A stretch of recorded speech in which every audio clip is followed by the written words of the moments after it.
I get really excited when students come in to talk to me about their business idea or the concepts.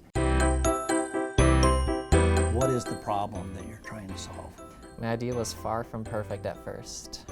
It wasn't until we figured out what problem we're actually trying to solve, then we were able to come up with a solution. I really think we found the problem when we got into the nitty-gritty of what is the entire process for building out a perk program for employees. We sometimes like to jump to the solution. We come in with the solution, but it really has no problem. The problem we're solving is like first aid emergencies for parents. It gives parents peace of mind when their kids learn how to eat. The second question that we're going to look at is, who is it that has this problem?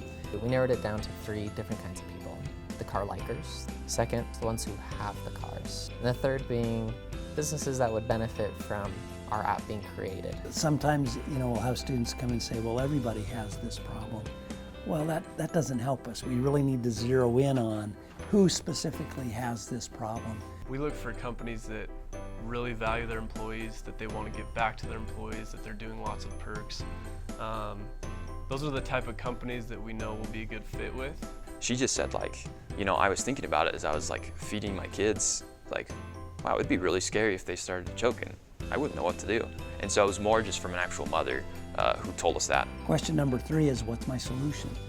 How do I solve that problem for this target market? I think we knew we had a viable solution once people started to tell us, hey, this is really cool. We got moms telling us yes, and we have people in the medical field telling us yes. It was much easier to get people to give me good feedback on something they could see or something they could hold.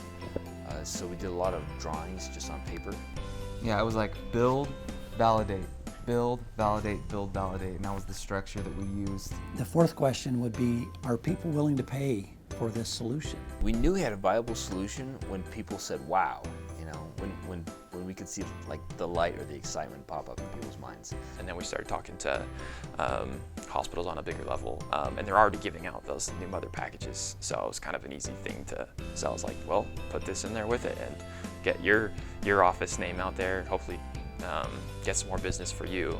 The ability that we have to come in and outsource that for them is a big value add. I wish I would have started asking sooner, would you pay today for our service? Because we started to get a lot of good feedback. When push came to shove, people sometimes weren't willing to pay for the service. Question number 1, what is the problem or the pain that you're trying to solve? Question number 2, who is it that has this pain or this problem? Real specifically. Question number 3, what's your solution to the problem? And the final question is anybody willing to pay money to have this problem fixed?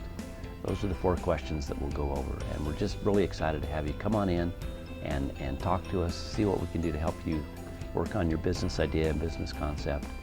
It turns out to be a really fun process. So come on in, come to the Entrepreneurship Institute.